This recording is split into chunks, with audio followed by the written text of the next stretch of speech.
Bonjour, c'est Ursule encore. On est le 12 mai 2025. Alors, je viens sonner la trompette aujourd'hui encore et je viens proclamer le retour de notre Seigneur Jésus-Christ. Amen. Alléluia, soyons tous bénis, soyons remplis de sa joie. Amen. Alors, se lasser de Dieu.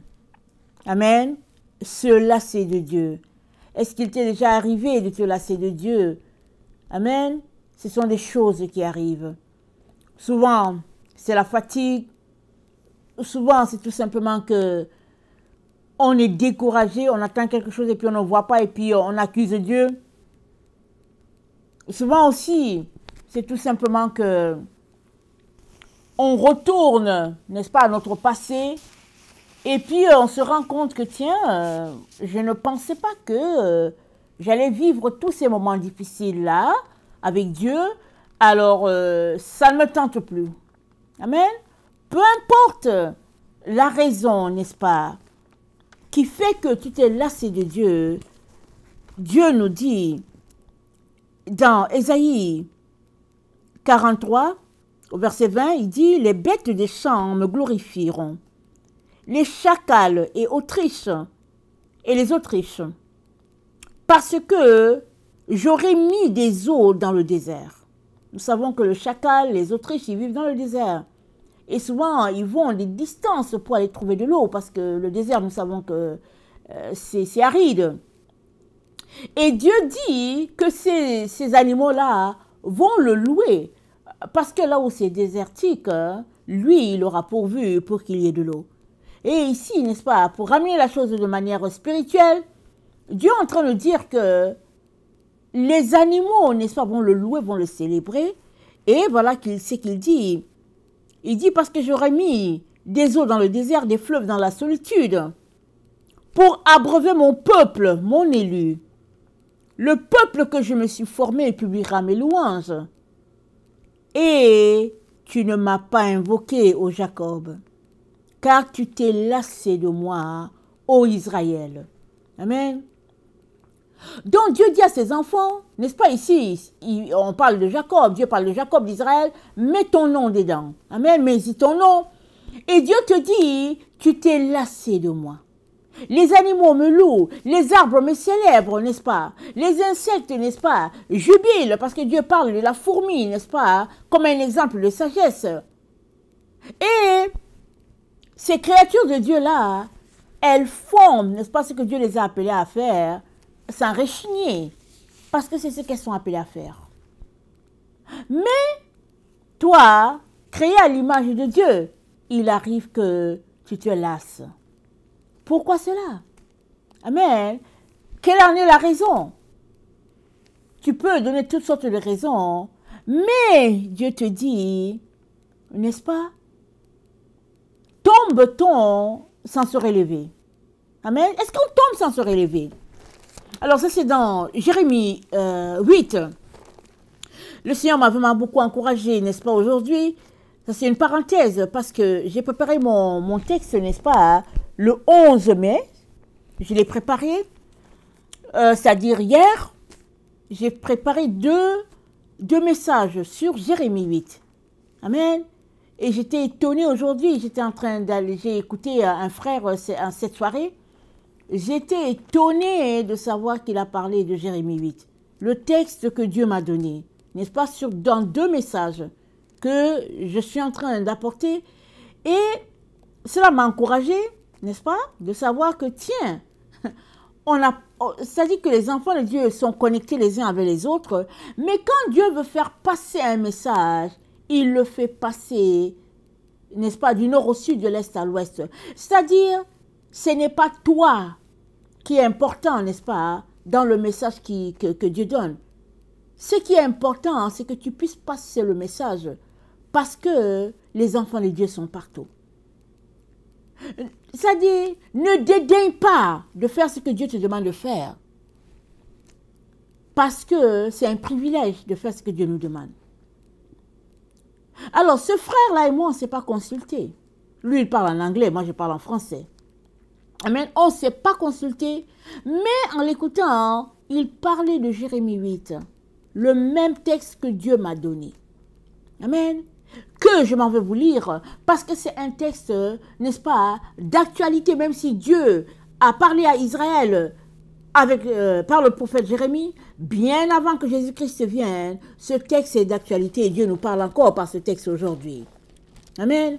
Alors, dans Jérémie 8, au verset 4, Dieu dit, n'est-ce pas, ainsi parle l'Éternel, est-ce que l'on tombe sans se relever? Où se détourne-t-on sans revenir? Amen. Dieu parle par la bouche de Jérémie. Mais y a-t-il quelqu'un qui tombe sans se relever?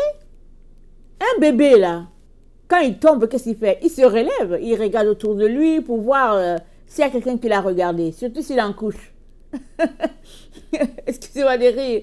Quand les bébés sont dans leur couche et en train d'apprendre leur part, s'ils tombent, ne ris pas. Amen. Ne ris pas parce que le bébé va se mettre à pleurer. Il y a déjà cette fierté-là ou bien cette honte. Mais si tu fais comme si tu ne l'as pas vu, l'enfant se relève. Il se remet à courir. Il se remet à faire ce qu'il faisait. Comme moi, je suis une mère. Mes enfants tombaient souvent. Je faisais souvent comme si je ne les ai pas vus. Amen. Et j'ai gardé cette image-là. Alors, que les gens t'aient vu tomber ou pas, c'est pas ça qui est important. Ce qui est important et que Dieu te dit, c'est que tu dois te relever quand tu es tombé. Amen. Et Dieu dit, si nous confessons nos péchés, il est fidèle et juste pour nous pardonner et pour nous purifier de toute iniquité. C'est-à-dire que Dieu t'a déjà réservé le pardon une fois que tu confesses ce qui s'est passé. C'est-à-dire si tu te relèves. Alors, regardons encore le texte dans Jérémie 8, n'est-ce pas? Dieu dit, tombe-t-on sans se relever?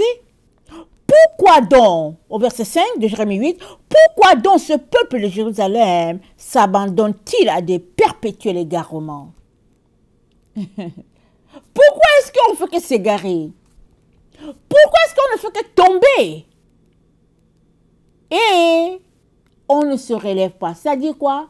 On ne vient pas auprès de Dieu pour dire, papa, je suis désolé. Je suis encore tombé. J'ai enseigné aujourd'hui sur ce texte-là à mes enfants. Les encourageant, n'est-ce pas, à venir devant Dieu avec leurs petites erreurs. Mais ce que j'ai mentionné, n'est-ce pas, quand je parle aux enfants, je leur ai dit, Dieu est un père, un bon père.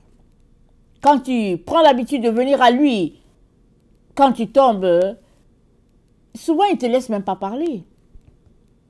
Il va te dire, allons-y, allez, ça va. ça va. Parlons d'autre chose. Et vous allez parler, n'est-ce pas, de votre amour, combien il t'aime, et puis comment toi tu es à l'aise avec le Père. C'est-à-dire, voilà, au fait, la communion qu'il y a entre Dieu et son enfant. Et c'est souvent comme la relation du grand-père et du petit-fils ou de la petite-fille. Vous savez, les grands-parents, hein, ils parlent à leurs enfants, à eux, n'est-ce pas? Parce que c'est leurs enfants, n'est-ce pas? Il y a cette relation-là de père à fils ou bien de père à fille. Mais quand c'est avec les petits-enfants, c'est beaucoup plus tendre encore.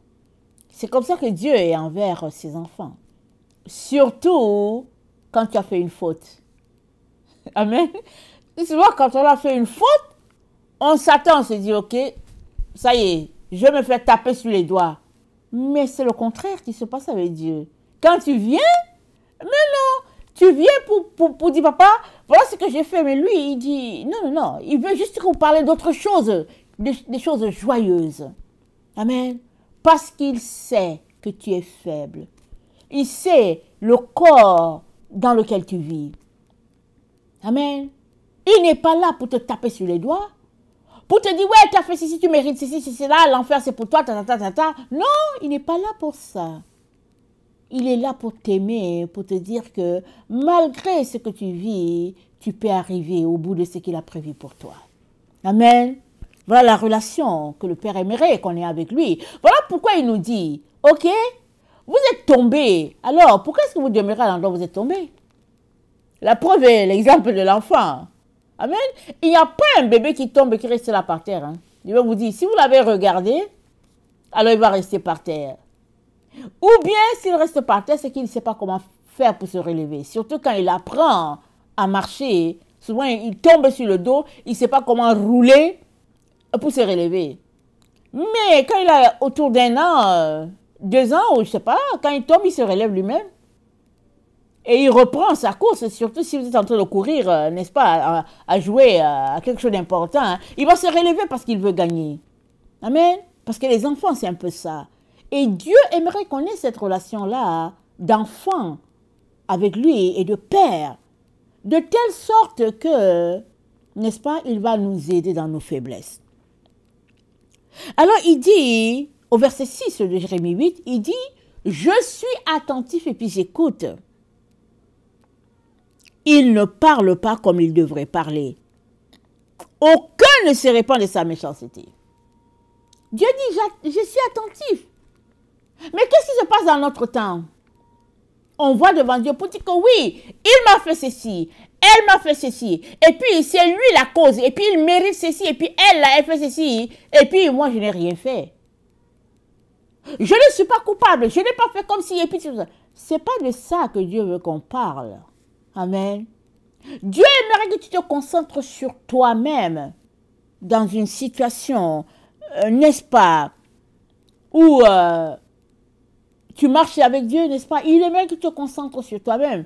C'est pourquoi il nous a dit, ne regarde pas la paille dans l'œil de l'autre. Hein. Concentre-toi sur la poutre qu'il y a en toi. Ça serait mieux comme ça. Quand tu vas te concentrer à ôter ta poutre, n'est-ce pas? Tu seras tellement occupé à ôter ta poutre que tu n'auras pas le temps pour l'autre avec sa paille. Et tout ce que tu vas faire, quand tu auras fini d'ôter ta poutre, tu vas juste te dire, Seigneur, aide-moi avec ma poutre, mais aide aussi l'autre avec sa paille. Parce que tu vas prier pour que la paille de l'autre ne soit pas là.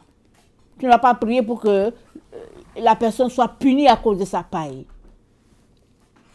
Alors, Dieu dit, il ne parle pas comme il devrait faire. C'est-à-dire, ils ne se concentrent pas sur eux-mêmes pour dire, qu'ai-je fait? Il dit, aucun ne se répand de sa méchanceté. Vous savez, ce que Dieu n'aime pas, c'est la méchanceté. Pourquoi est-ce qu'il n'aime pas ça? Parce qu'il a placé en nous la capacité de faire du bien. Amen. Vous savez que faire du bien, là, c'est volontaire. Tant bien on est fâché et que l'autre nous a fait du mal, Dieu dit, faites-lui du bien. Parce que ce sera du charbon ardent que tu mets sur sa tête. Donc voilà, tu es fâché, l'autre t'a fait du mal, Dieu dit, fais-lui du bien. Dieu n'aime pas la méchanceté.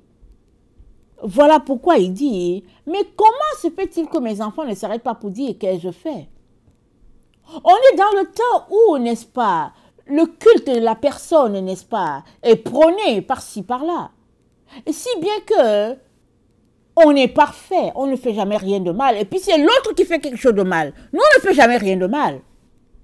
Et Dieu dit, c'est pas comme ça qu'on devrait marcher. Amen. C'est pas comme ça qu'on devrait marcher. Parce qu'il sait que dans la nature qu'il nous a donnée, nous allons tomber. Il le sait. Donc il n'est pas là pour prendre un bâton, nous bastonner, nous taper sur les doigts et puis nous critiquer, nous reprendre à bout de champ. Ce n'est pas ça que Dieu veut. Il n'a aucun plaisir à cela.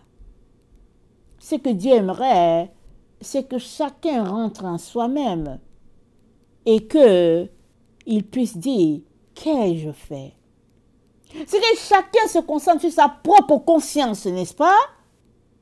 Et regarde, qu'est-ce que la personne fait de bien ou de mal? C'est de s'arrêter pour dire, mais attends, qu'est-ce que je fais? Pourquoi est-ce que je me comporte comme ça? C'est ça que Dieu attend de chacun d'entre nous, n'est-ce pas?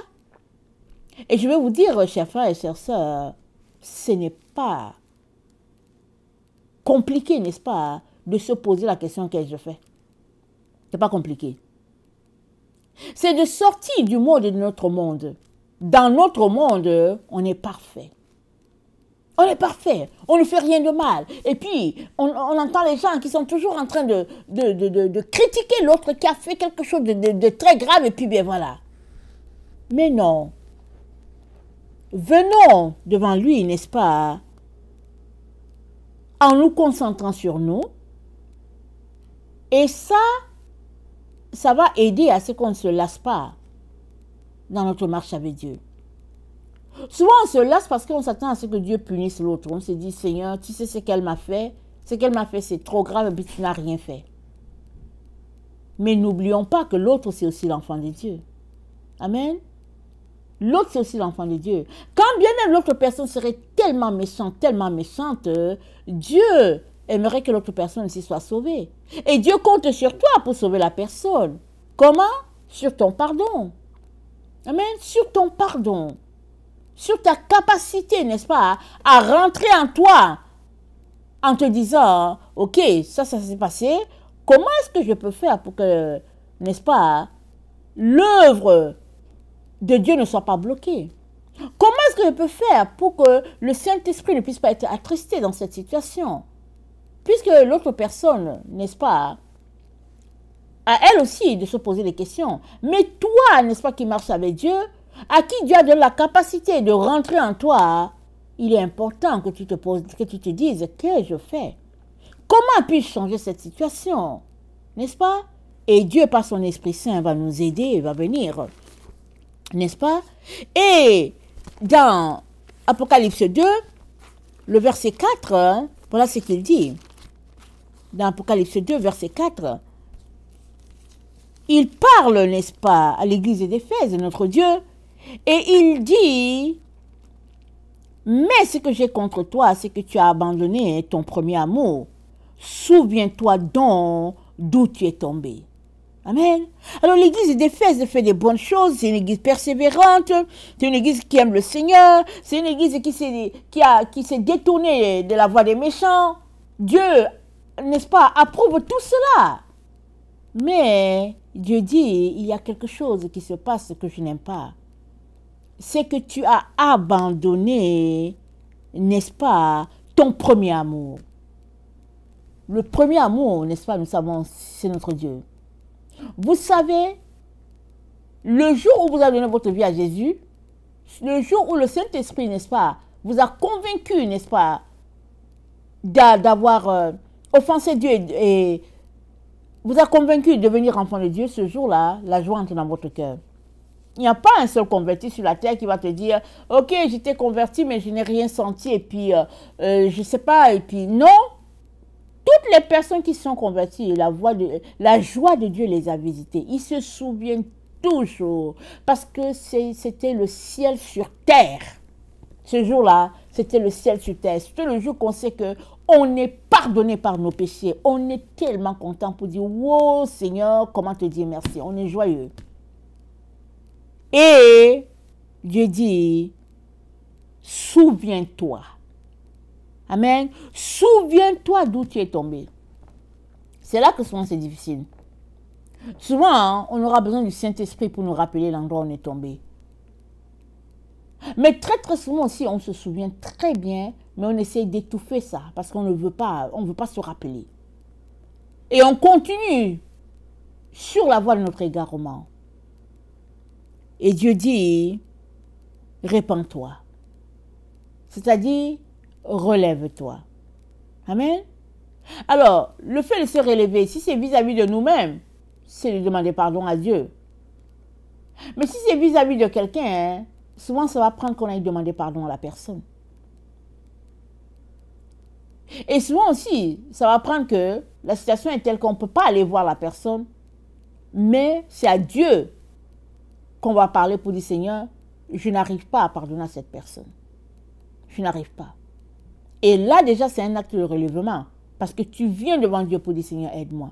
Tu viens devant Dieu pour dire, Seigneur, voilà ce qui s'est passé. Et le Seigneur ne veut que t'aider. Amen. Et c'est à ce niveau, n'est-ce pas, que la lassitude s'installe. Quand on s'est égaré, quand on a tourné le dos à Dieu, on s'est lassé pour X raisons, n'est-ce pas? On s'est détourné de lui pour X raisons, excusez-moi. Et au lieu d'arranger ça, on n'arrange pas. On finit par se lasser de lui. On n'aime plus venir dans sa présence. On n'aime plus, n'est-ce pas, faire ces choses. On préfère regarder autre chose. On s'en va devant la télévision. On zappe toutes les choses de la terre. On veut autre chose parce qu'on est fatigué. Mais quand on est fatigué, ce n'est pas ces choses-là qu'on doit regarder. C'est à Dieu qu'on doit aller quand on est fatigué. Mais on a souvent tendance à aller à ces choses-là. Mais ce n'est pas là-bas qu'il faut aller. Amen, ce n'est pas là-bas. Alors, la lassitude, n'est-ce pas, quand elle s'installe, elle peut persister pendant longtemps. Comment couper court? C'est de revenir à notre premier amour. Comme on vient de lire dans Apocalypse 2, le verset 4. C'est de retourner à l'endroit pour dire, Père, je suis tombé. Voilà ce que j'ai fait, je te demande pardon. Souvent, l'orgueil nous empêche d'aller demander pardon parce qu'on se dit, oh non, voilà, je ne mérite pas d'avoir commis ce péché. Mais vous savez, les péchés, bon, on ne peut pas toujours justifier pourquoi il y a un péché, on ne peut pas toujours justifier. Mais Jésus-Christ est mort pour nous laver de tout péché, de toute iniquité. Donc, il arrive que tu n'es pas voulu pour X raisons, ben, c'est ça, l'iniquité se présente, et puis bon, voilà, oups. Relève-toi, dit le Seigneur. Ne reste pas là, afin que la lassitude ne s'installe pas. Amen. Et au verset, attendez, voilà, le péché nous sépare de Dieu, donc si on persiste dedans, hein, le fossé va continuer. Si bien que on va finir par trouver normal qu'on reste loin de lui. Mais Dieu ne veut pas ça. Alors il nous dit, la façon la plus simple, c'est de retourner rapidement à lui.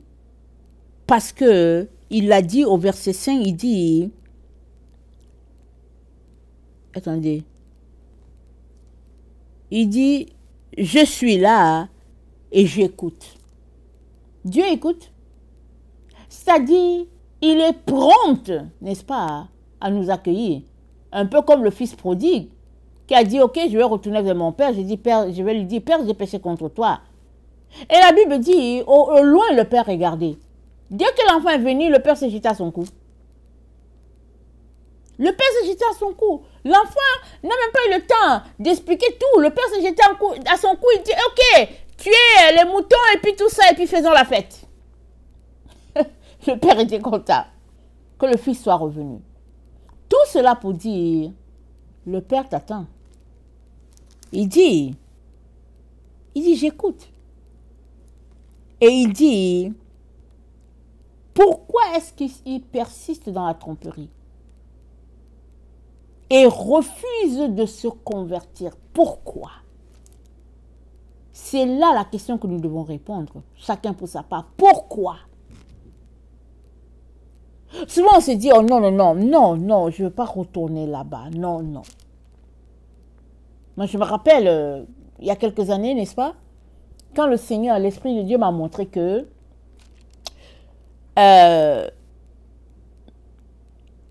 en tout cas l'Esprit de Dieu m'a montré que je m'étais éloignée carrément en écoutant tous ces prédicateurs-là dans les chaînes chrétiennes.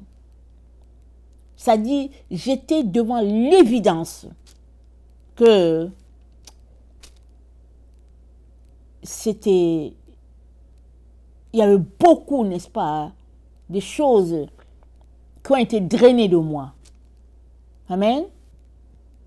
J'étais devant l'évidence que plusieurs, excusez-moi, d'entre eux étaient là pour l'argent. Il prêchait pour l'argent. J'étais devant cette évidence, c'était clair. Mais vous savez comment j'ai réagi? J'ai dit, oh non, mais non, je veux pas retourner encore très loin là pour recommencer encore. Excusez-moi de rire, c'est comme ça que j'ai réfléchi. J'ai dit, oh non, non, non, non. Non. Ils m'ont perdu le temps, mais je ne veux pas encore retourner et recommencer à zéro encore. Mais ce n'est pas eux qui m'ont perdu le temps.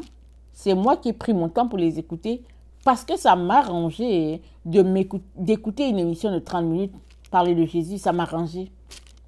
Je ne voulais pas prendre ma Bible et puis aller fouiller, m'asseoir pour lire. Je prenais le prétexte de mes maternités. Alors, c'était compliqué. Je ne voulais pas le faire. Donc, je m'asseyais devant ma télévision pour les écouter. Et alors, je les ai écoutés et puis ils ont planté ce qu'ils ont planté en moi.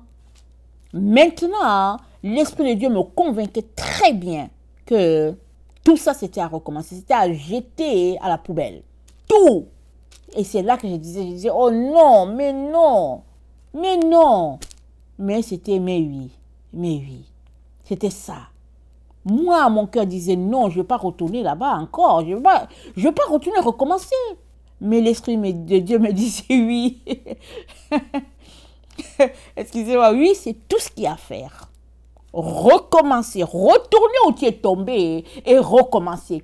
Et je regardais toutes ces années, au moins 10 ans de ma vie. Je me suis dit, oh non, non, mais non. Mais quelle grâce, n'est-ce pas, que le Seigneur m'ait donné de réaliser que ça faisait 10 ans que j'écoutais ces gens-là. Excusez-moi de rire. Je les écoutais. Aujourd'hui, je me rends compte que je dis, non, c'est pas possible. C'est pas possible. Mais comment est-ce que j'ai pu me rendre là pendant 10 ans à les écouter? Mais c'est parce que je ne voulais pas faire mes devoirs à moi.